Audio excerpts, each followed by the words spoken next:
Thank you for tuning in to the second episode of the Iron City Sludge podcast. I'm sitting here with Mr. Ramblin Ricky Tate as my guest today. Thank you for But joining me, man. yeah, thanks for having me. Absolutely. I want to do a couple quick plugs real quick. First episode came out a couple days ago with Brian. I just want to thank everybody that's watched so far, up to like 120 views over in like a day and a half. So thank you guys for watching that. I really appreciate that support. I'm going to shout out a couple things here. Got stickers. Look at that. Got stickers. I also have really limited holographic stickers. Those are super rare right there. So I'll have those at the shows and stuff. If you're interested, shoot me a message. And I'm also going to shout out Dirty Birdie B. She helped me out with this shirt right here, the Spirit Guardian shirt. She helps me out. Let me see if I can. There we go. She's awesome, man. Bridget's the best. So I like to shout her out too. But now we're here to talk to Ricky. So, man, we're going to dive in. So first, I just want to talk about what all projects are you currently involved with? And I understand this might take the rest of the 30 minutes to get into. Yeah, no, I mean that's it's a loaded question. I do my stuff, Ramblin Ricky Tate. Do Steel City Jug Slammers, the five-piece jug band. We've been playing since like 2012. Pedestrian Unrest, my punk band. We got back together and started playing shows about a year or so ago. We started originally probably in 2004 or earlier. It started when I was in high school, but we broke up years ago and fizzled out. I play in Hannah's band, Over Seasons. So currently doing lead guitar over there, and I rap. Yeah. I do the rap stuff. I put that out under Primeval. So like it's like primevalmusic.bandcamp.com or something like that. And I've got some music videos um, on YouTube.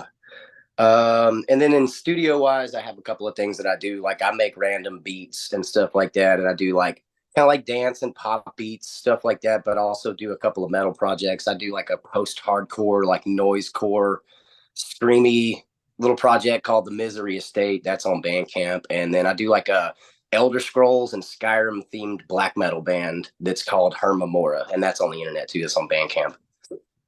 All right. So I've heard of most of those. I've seen most of you. I've seen you in most of those projects. I've also seen you in projects that you're not officially involved with, but you're filling in for last minute as well. But that last one is a new one to me, man. That's really cool. So you said it's a black metal thing that's like inspired by Yeah, Skyrim and stuff.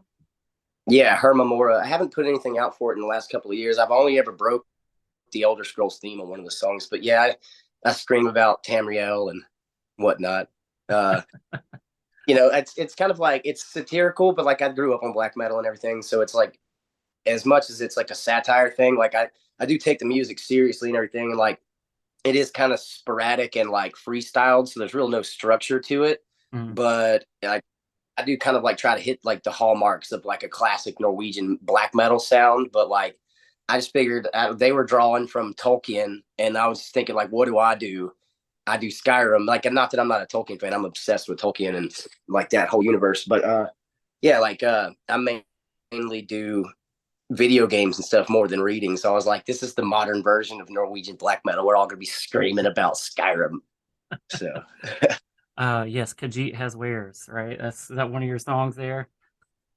it's yeah, probably yeah. I've referenced some weird stuff in there, that's for sure. Because I've only really played a little bit of Morrowind, but I've done all of Oblivion and Skyrim, so most of my stuff is in those realms. Right on, man. I'll have to show Gloria that she was obsessed with Skyrim for years, man.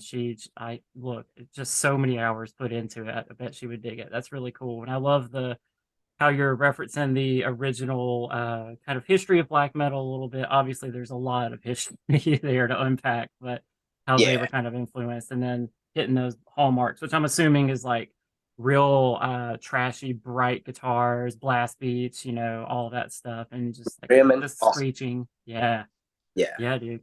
Well, that's awesome, man. So I feel like we could probably break apart all those projects and spend the whole thing about it. We're definitely going to talk more about the music in a minute, but so back to you personally here. So tell me about yourself. So are you from Birmingham or like from this area? Is this kind of where you're born and raised? yeah. Born at Medical Center East, Birmingham, east side of the city, and lived kind of around that area my whole life, like East Lake, Roebuck, Center Point, bounced around. I lived in Trustville for a little while. I've moved around some. Like I lived in Perdido Key and like Pensacola for a little while, and I've squatted in New Orleans. I wouldn't say I ever moved and lived in New Orleans, but I've squatted in New Orleans and Mm-hmm. uh, done some couch surfing, spent some time here and there and, kind of couch surfed around the country and all that. But I've mostly been down south my whole life. Like the only place I've really ever spent significant time was probably Pensacola, other than here. I lived in Gadsden for a little while too. So, Okay, gotcha. So a little around, but that makes sense. Knowing your music and kind of the background of what you do there and what you sing about, that makes sense. I hear a lot of that influence, and honestly, I hear, like specifically with the Ramblin' Ricky Tate stuff, I feel like there is a little New Orleans in there. There's like a little voodoo. There's a little of that kind of yeah. vibe to it for sure. So that makes a lot of sense to know that you spent some time there for sure. Yeah, like I feel like that's the place where we figured out how we were gonna eventually do the whole entire music style that we did, because like we were traveling around and I had been all over the place, and I had been a few places where there was like a really big busking scene. Like I had been to Asheville, been to like back then there was like I think Church Street maybe in Burlington. Like there was a bunch of different places where there was open street musician laws basically, and that's how I learned about all that stuff. And I was playing like a washboard, doing different stuff. But when we got to New Orleans, I remember, I don't know, like there's a distinct difference in the bands. There's bands that are good enough to play here, and there's bands that aren't good enough to play over here. And we were like, man, we want to be one of those good bands. So I remember we were busking in New Orleans one time, and some kid walked by and he said something. Like he looked at us and he listened. He was like, "You guys are almost there." And we were like, "Wonder what that means." And we like after that we started kind of hanging out with a lot more street musicians. We started meeting like I really blame the Drunken Catfish Ramblers and Stalebred Scotty. Me and the other dudes that started the Jug Slammers, we witnessed Stalebred Scotty kind of like doing the whole band leader thing. And like, like whenever you don't know a song, you have to have whoever's leading the song yell out, like, you play here, like, play this. And like, that's how we kind of started getting into like, oh, these dudes don't even like, they don't even have a plan and they just know how to do this. Like, we have to get that good. So we started practicing and doing all that. So trying to play on Royal Street was a goal of ours. And eventually we were able to do that. We started playing on Royal and doing jug band music somehow. Man, that's super cool. And yeah, I mean, so I spent a little time in New Orleans years and years ago. I actually literally have we got this tattoo there, this little fleur de lis, but there's a whole story for that. I don't know if we have time to get into it, but I love what you said there. You think you guys are doing great, you're getting on, and someone's like, you almost Um, got it. You almost got it, right? That's a little like a little passive aggressive. Like, man, you're good, but not quite. But I think that's part of that culture there is there's so many amazingly talented musicians in that area, and the culture there is like it's normal for people to hear that music on the yeah, street every day, and they know what good is and they know what bad is because yeah. they hear it so often. That exposure is really awesome. I think New Orleans is its own little universe down there as far as music goes. There's a bubble around it where like time can't escape from. So lots of traditions and stuff that other places in the South used to have that they just Mhm. don't have. So, Yeah, actually, I want to take it. I want to take the conversation there. You mentioned tradition, so I feel like that's something that's really important to you, especially in your solo stuff and the Jug Slammer stuff. Tradition being a big part of the background. You talk about like Southern, what would you call it? Like Southern gospel, not necessarily gospel, but dark Americana, that sort of stuff. So, yeah. did you feel drawn to kind of continue that tradition of a long lineage of storytellers from the South? Was that something that you're like, I feel drawn to this tradition of this storytelling? Is that kind of how you got into that? Or is that New Yeah. Orleans that got you into that? So, I'd say like New Orleans probably helped me get more in touch with it for sure. Like that's the first time that well, and I won't say the first time because Baltimore and other places, I had seen some pretty out there street musicians and some pretty like, like just different types of performance that I didn't get exposed to when I was growing up going to hardcore shows and stuff. Like I saw people on stages doing things that I had never seen before. And New Orleans definitely helped that. Like I grew up like all of my cousins and my family and everything, like my grandmother comes from Sand Mountain, like Fife and all that area up north, kind of northeast or yeah, northeast Alabama. mhm. And I grew up around all those elements. And back then I didn't really like being in the country because I like to be at the skate park. I like being down here with my friends. When you're a kid, you don't like really appreciate that. And I just realized like that my grandmother was like always telling me all these cool stories and like eventually I grew to appreciate it. And like when I was older and she was older, in her last days, I really paid a lot more attention to it. But all that stuff, like you grow up and you're like, oh, it ain't nothing. And then when it's all gone, you're like, man, I wish I could remember more of that. So all that storytelling stuff, I think it's important. Like, not necessarily to recreate the traditions of like, because the South is messed up or whatever, but like some stuff that we can translate through history is good, like music and stuff like that. Like a lot of people don't know the history of any of these songs or any of the music that they listen to. They have a very small grasp of like what American music is. Like we know about rock and roll, we know about hip hop, but we don't really delve back into the early 1900s when people were actually forming all those, like styles basically. It's weird. Yeah, yeah, I think that's really interesting. If you listen to a lot of early rock folks, they'll tell you their influences, right? And like then from there, you go to those influences, and they're like, "Yeah, these are my influences." You can follow that lineage back really far. Obviously, American blues is hugely influential on Yeah. everything that came after. But there's so much. Obviously, there's too much history to even try to get into, and I'm nowhere near an expert to be like, "Oh, this is where this came from." But there's so much Mm-hmm. history there that draws from blues and comes from obviously struggles is where a lot of that comes from, and then you have like the flip side of it, whereas you get kind of that Americana, that that country influence, which comes from a totally different place of struggle, but obviously was all those things came together, coalesced into birth rock and roll essentially is where it comes from, Yeah. and then it just went from there. So I was wondering if you just felt that duty, but it sounds like you had that family that was giving you those stories, and I would love to know sometimes some of these stories because I imagine there's some pretty good ones in there. I know there's a lot of that kind of Appalachian like folk stories and all of those things that go around and stuff like that. There's all of that around too, so that's always really fascinating to hear. Yeah, I Um, definitely on those type of stories for sure. Yeah. So do you get influenced? Like, you have stories about like, I am the devil, like the witch, songs and like spending time in graveyards, things like that in your solo stuff, which obviously is very dark lyrically and stuff. Does that come from real places? Does that come more from a folklore place? Just kind of curious, if you can dig into that a little. I'd say real for sure. Like my songs are definitely very much tall tales in the sense that they're like an amalgamation of a lot of different things that I've gone through and done over lots of time. But like I've spent a lot of time in graveyards and stuff. That's kind of just what I'm into. Like I grew up a little goth kid and stuff. Like we're all black, try to chase ghosts. I grew up on like 13 Ghosts and Jeffrey. You remember that? Yes. I was all about that. So when I was a kid, I was like looking for some ghosts. Like I was already looking for something. Never found them, I don't think, but I was always looking for something.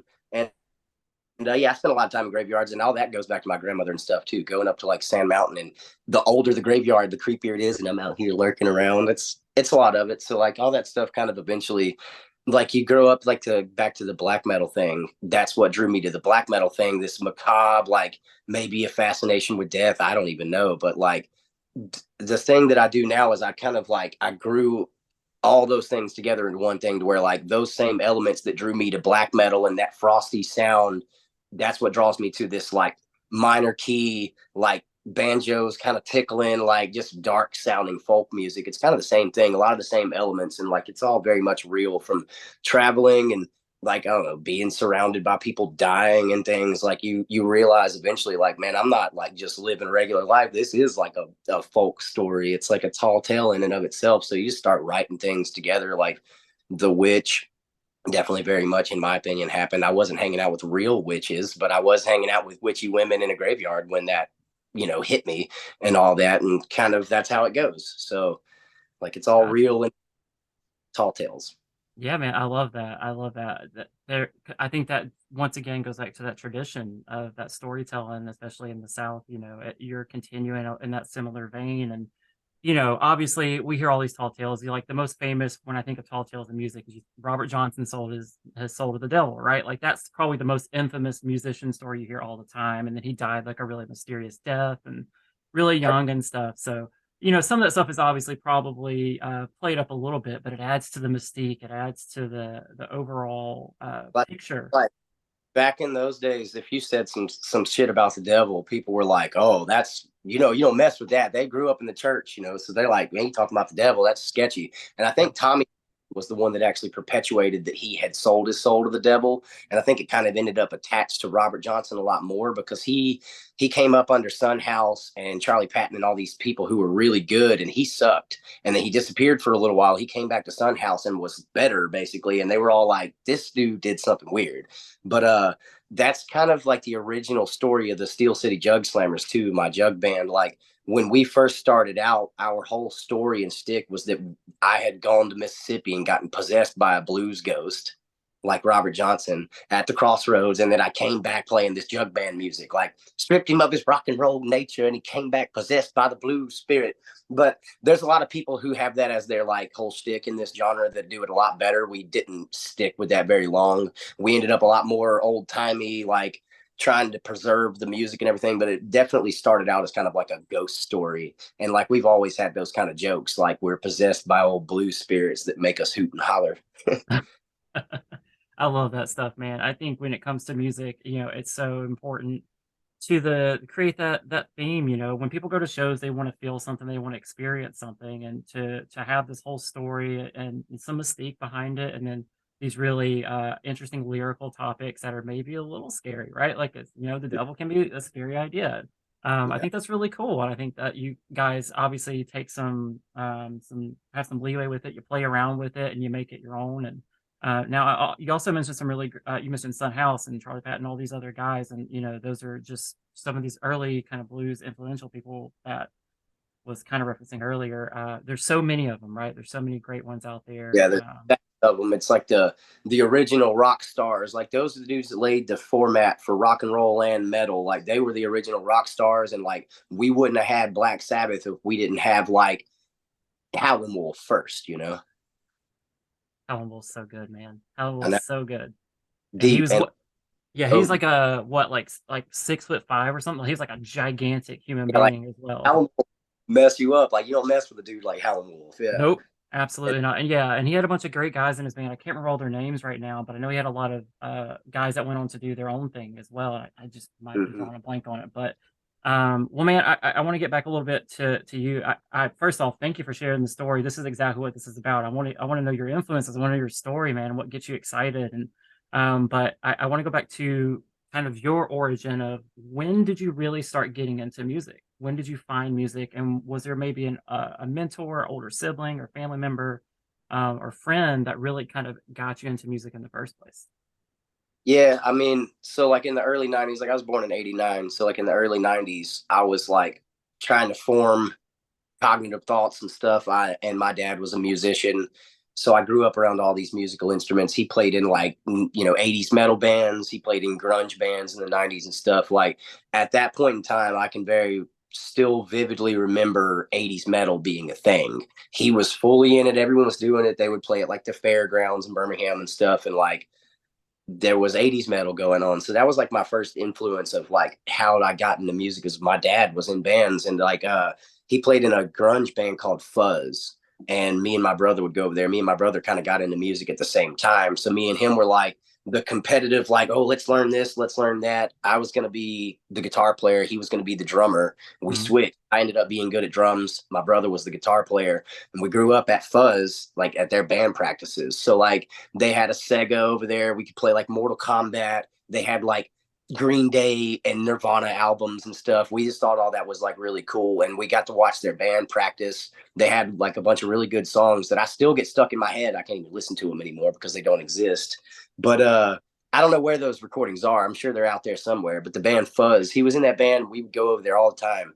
And playing video games and messing around with their instruments. Like when they were taking a break, I'd get on the drums and beat the drums. And eventually I started being able to play drums. Like my dad showed me simple drum beats in the beginning, and I just kind of went from there. He was a guitar player, bass player, and a singer. He used to sing in all kinds of bands, and he went by the name Liddy, Liddy, Liddy. Oh, right on, man. So family influence there, which is really cool. Also, you literally hit so many things that are part of my childhood as well. The Sega, the Mortal Kombat. I was Yeah, also born in '89, man. I'm right there with you. So, yeah, you know, grew up playing that stuff. I literally spent so much time in arcades. I had an older brother, so we'd go to arcades and like play Mortal Kombat together. My mom worked in the mall, so like we were across from the arcade a lot, which is really cool. I I miss. was no good at it. I miss it too, man. It was a fun time to be around and to grow up. But your dad, so your dad, guitar player, vocalist, but you got into drums. So my story is backwards. My dad was a drummer, and I ended up being a guitar player. But he was musical, but he didn't really play music until later. We actually ended up doing a little project together for my school talent show. We jammed together and played for, I think, 3 or 4 years. We played our talent shows. Me, my dad, my brother, my younger sister, and some friends. We all fleshed it out. First That's year, we played. Oh gosh, we played China Grove by the Doobie Brothers. Was the first song that we did. Which fun story, fun fact. My first concert ever, Chicago and the Doobie Brothers up here at Oak Mountain Amphitheater. That was my very first concert I ever saw. that's sick.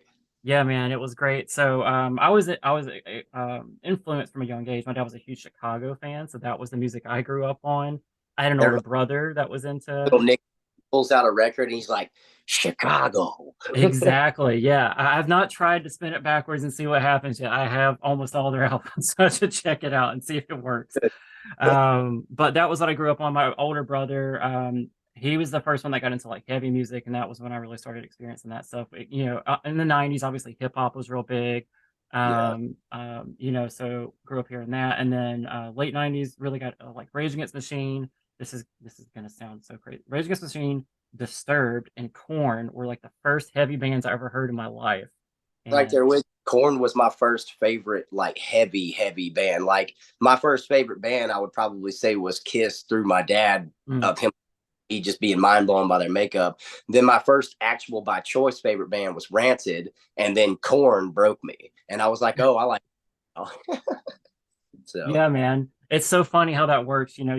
We talked about this the other day, I think, about influences and how they kind of start in a place and then they just become they just kind of build on top of each other over time, to where over time there's so many different pieces that influence everything that we do. But I also want to throw a note out there. If anybody has the recordings of Buzz from Birmingham area, Alabama, if you have any of those recordings, send them our way. Send them our way. We need them. That's really cool, man. So you mentioned your brother as well too, and what's your brother's name again?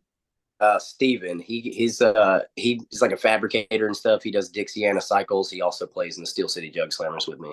Gotcha. I don't think I've ever actually met him, so I'll have to meet him sometime at a show. But right on, man. So you got Stevens, your brother, and your dad played. So that's really cool to know that's where you started. So you started with drums. How long did you really stick with the drum thing until all these other instruments started to come out? And I guess I'll backtrack for 1 second. Actually, let me ask this question first. How many instruments do you play? Um, well, I kind of play at a bunch of instruments, but Hmm. like passable to make a song with, probably about 9 or 10. Like I do drums, guitar, bass, jug, kazoo, like keyboards. I play ukulele. I play a mandolin, like banjo or whatever. Just random stuff like that. Like if it's got stringed instruments and it's oriented to like a certain like how you perform or use it, I can usually figure it out. Like I'm not gonna say I'm gonna sit here and play a saxophone for you because that would be a lie. I can play a lot. Yeah, yeah. I'm same thing, man. Stringed instruments. If it's got strings and frets, I can usually get it. That's where I come from too. And you mentioned you play banjo a little bit. Did you literally? Aren't you endorsed a little bit with banjo? Isn't Yeah. that? So I guess I say I play a little bit of banjo. I really mean I play a little banjo because no, but I play a little tiny banjo mandolin, so that's like a hybrid. It's actually technically a mandolin, but it looks like a banjo. And then I play 6 string banjo, like plectrum style, like old timey Papa Charlie Jackson type stuff. And I do play 5 string banjo. I play like clawhammer style banjo, but I don't actually own a 5 string banjo right now, so I don't currently actively play it. I guess, but I can, and I would like to, and I will. And yeah, since I do have that gold tone endorsement, I will be buying a bunch of banjos at a, you know, significantly whatever. I don't want to talk about it, but yeah, his name ain't free. Still ain't free. It's not as cool as it sounds. Yeah, yeah. Gold tone banjos. They're the best. We'll throw They that in are there. good. Maybe that'll help you out there. Gold tone They banjos. are Buy very one good. today. I will say that gold tone banjos are the only people that can make a banjo mandolin, like the mandolin banjo. I've had about 15 of them, and they like to basically bear trap. They like to close in on themselves. They slowly give to the tension. And the gold tone one has like this double reinforced bar in there and everything. It's like Yeah, you could smack a tree with that thing and it would still be straight up. There you go. There's the ad right there. Gold tone banjos, Change. banjolins. You can smack a tree with them. Yep. Well, man. So gosh, I don't even know where to go with this because you just said so much, and there's so much I would love to dig into, and all these different influences you're dropping and stuff. I feel like I'm going to go back and watch this and write them all down and dig more into them because you just keep dropping them left and right, and I'm like, oh god, like I haven't listened to that. But so your early inspirations, sounds like mostly your dad Kiss kind of got into corn and stuff over time, and then heavy stuff, and then I guess the more traditional Americana jug stuff came later.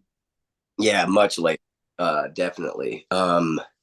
Like I played drums all the way through high school.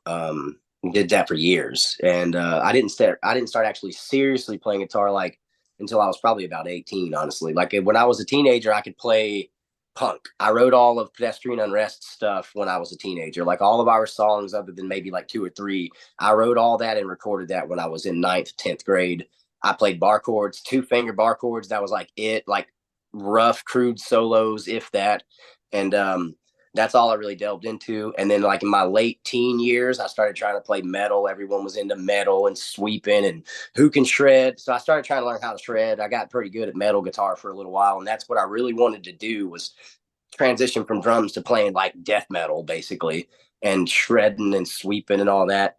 And that just never happened for me. I was never able to get in a band that I thought was like the right kind of metal band. Birmingham metal bands have always been on like the gent and deathcore side, and I don't fuck with gent and deathcore at all. I like fucking death metal, like I like old school shitty sounding recordings. That's pretty much it. If you got high quality metal, I'm like, it's good technically, but like, is it robot? I don't know. I can't tell if your drummer even exists because they usually don't. And I'm just like, I grew up actually having to play blast beats as fast as you can. I had to do all that shit. I Hmm. only knew drummers that could do that. Like Bobby, he's always at all these metal shows. You know him. He's one. He's one that Yeah. I could only a few from that era that I could reference. Like these dudes actually play death metal like really well. So I was never able to put a band together. There just weren't enough people that wanted to play old style death metal. So Gotcha. and then, Yeah, that's definitely a very specific style. Yeah, you mentioned deathcore. It's morphed a lot over the years, and I think traditional death metal. I think the penultimate band I think of is Death. Like Death to me is just when I think death metal, traditional stuff. Like Chuck Schuldiner is just yeah, straight up. one. I love Yeah, so good, yeah. man. I didn't, and what's funny is I didn't get into death probably until about 2 or 3 years ago. My journey to death was like way Long, around the way and back. Yeah, yeah. So after I heard that, I started hearing that influence in so many other bands that I listened to, and I never knew. I was like, oh shoot, like this is where it comes from. It comes where from here. straight up, that's the dude. And like you hear bands like Necrophagist or Necrophagist. I don't know. People always say it I different. think I think you had it right the first time. I think. Necrophagist is what I say. Yeah, That's just like an extension of it. And I love all those bands, but it's like, yeah, you can see, you just look at Chuck and you're like, yeah, he's like John Lennon, like ground zero for the whole stage performance of it. Like, all right, all the rock stars are going to either copy John or Elvis. Like, he's that for all of death metal. They're just going to copy that guy. absolutely, man. Absolutely. Such an influential player. Oh gosh, we're already down to 10 minutes already. We've gotten so far into it. I Um, ramble. It's my hey, we shit. talked we talked about this the other day. That's Ramblin Ricky Tate for a reason, right? All right, let me look in here. So was Pedestrian Unrest your first band? No, my first band was actually called She-Bar. Yeah, Cheap. we Okay. Go She-Bar. on. Yeah, it basically everyone that was in it on actual recording ended up being in the Steel City Jug Slammers years and years later. But we recorded it in like 2000 or 2001, and it was like prepubescent pop punk, like Sum 41, Blink 182, written by me and my friends when we were in eighth grade, maybe. Good Right stuff. on.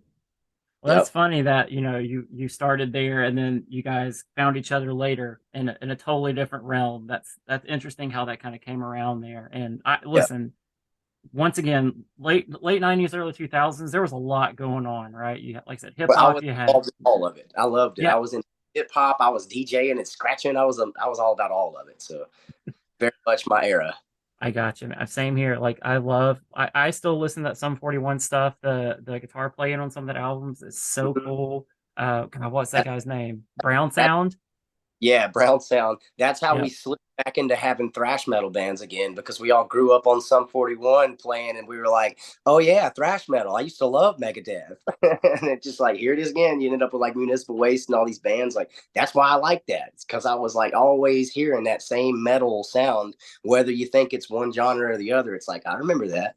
Yeah, man, that's so funny. That's so funny. It literally is in their lyrics in that song. So, I want to get into to, so let's just go to a kind of a different thing here. Do you have a worst gig story? Do you have like a crazy gig story that you think is appropriate to share? Um, well, I mean, I've got a lot. I'm sure this was this is kind of like a loaded question for me because I've played like thousands, I'm sure at this point. I will say like the first band I ever played a show with, we broke up. We never played a show ever again. So that didn't go so smooth.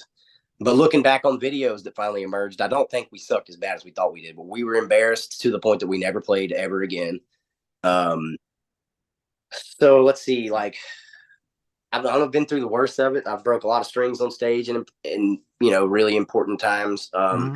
Like I have less like train wreck shows and more like high peak stress moments. Like one of my most stressful shows that I ever played was NPR's Prairie Home Companion, which like you would say that that's like a bucket list like top like this is the best show I've ever played, but it's one of the hardest shows I've ever played. It was extremely stressful. Like I was like, and they warn you too. They're like, you're playing to this microphone, you're playing to the radio, you're not playing to the crowd. So at like the halfway point, not even halfway point, probably after our first little set, like it all clicked in my head that everyone that I know can hear me right now. And my phone was blowing up. Like it was the most real, it was extremely sobering to say the least, especially because I be smoking and stuff, you know. Hmm. I smoked weed before I played on Prairie Home Companion. Let's just go out there. And and they're over here handing out little papers and coming back and forth. It was just a high stress situation. So not a nightmare scenario, but like the most I've ever felt under pressure for a live performance. There were thousands of people in front of me and thousands of people listening. And everything I said and did, I got 100 comments from it on my phone immediately. And it was like, what is going on right now? That's So crazy, man. Does that exist somewhere? Like, can people check that out? Is there a yeah, recording somewhere? it's called NPR Live from Here now. They changed hosts. It's Chris Deely that hosts it now. We Yeah. were on it with Bill Garrison Keeler, and it's on their YouTube channel. It's probably on NPR's website. You can look up NPR Prairie Home Companion or Steel City Jug Slammers, and usually they'll pop up. There's videos of all of that on there. We did a jug orchestra with Garrison Keeler. That's awesome, man. Yeah, I know Chris. Chris obviously is a monster musician, a monster Yeah, player. He's insane. yeah, But yeah, yeah. Well, that's really cool, man. I didn't know that. That's awesome. I appreciate you sharing it. I definitely want to go check that out. So I want to dig into songwriting a little bit for you now. We talked about this a little bit, but when we mentioned this the other day, we talked about it where sometimes you wake up, you have these ideas in your head. Do you kind of approach songwriting differently for each project? Like, obviously, you've got yeah. punk, you've got metal, you've got all these other things. So, how do you think? What's the main difference you could point out, like between the styles where your starting point for songwriting there? I'm on some very Dewey Cox style songwriting in my folk music. Like it just hits me when I'm in the middle of doing whatever. And usually folk music for me, it comes to me in bits and pieces over a span of time. I'll hear riffs, I'll hear words and melodies, and it slowly kind of becomes a song. And then eventually, once I think it's ready, I'll sit there and I'll plug it out and I'll write it all down and I'll play it and it'll be like, all right, that's the way the song is going to go. All of my singles and releases that I've ever put out on Jug Slammers or solo, they've all kind of come to me that like natural, slow, like I'm playing fetch with my dog in the backyard and the chorus of the song just exists all of a sudden. So I have to like grab my cell phone. I'm always doing lyric notes and I'm always doing voice notes. Like I'll be walking out of the bathroom at the bar singing into my phone because it just hit me in the moment. Like there'll be like you'll be able to hear on the voice, like it'll be like, oh, Power Sync's playing in the background, and then I'm over here singing a little melody into my phone. Like it's like you can't even hear it, but that's how I have to get it out sometimes. So as far as the other stuff, it's the exact opposite. My folk music doesn't have drums hardly ever. If it does, it's real minimal. my other stuff I write, like metal and punk and hip hop, all starts with drums first. Even when I play live drums in the studio, I put a click track in my ear and I just play. And whatever happens, happens. And I do all these transitions and parts, or I'll program drums like Easy Drummer. You program all the drums in, or you program a arrangement or lineup to a song, and then I basically just freestyle the guitar parts to it. And like if I'm doing a metal song in the studio, I get that drum lineup down, and then I'll write the rhythm guitar part one segment at a time as I go, kind of like you would make a rap beat. I approach everything in the studio very much like hip hop production. Like everything is just a beat.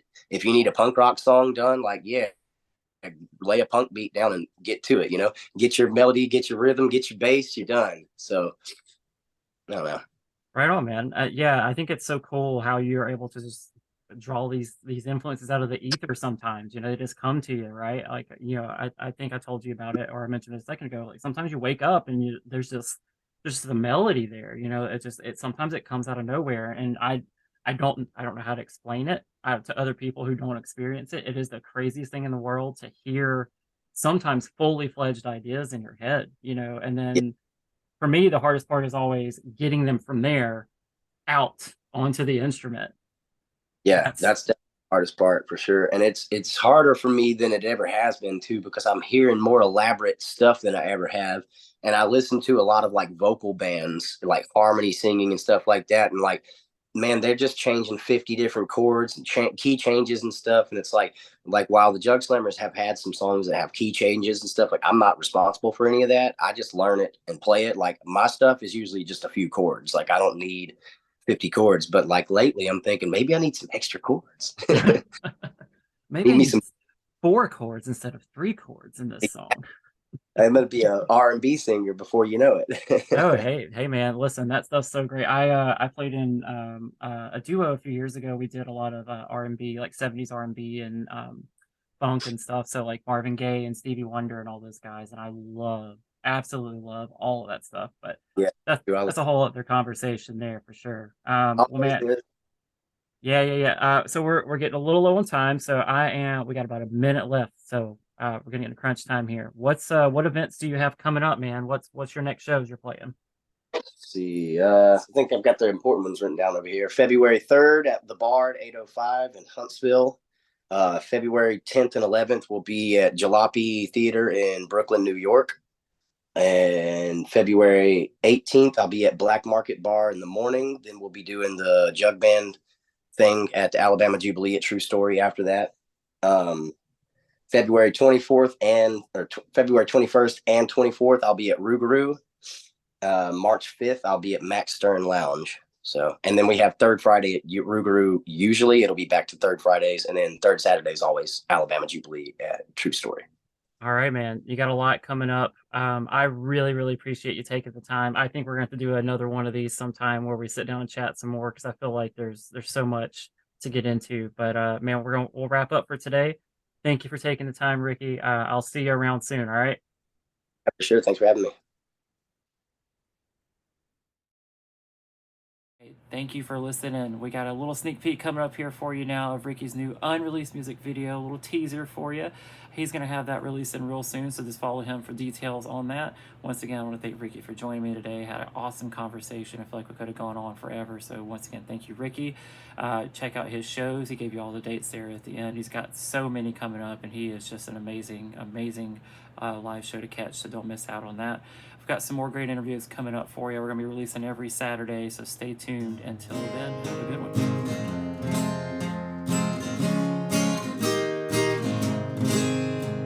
Disconnected from my heart like tangled string.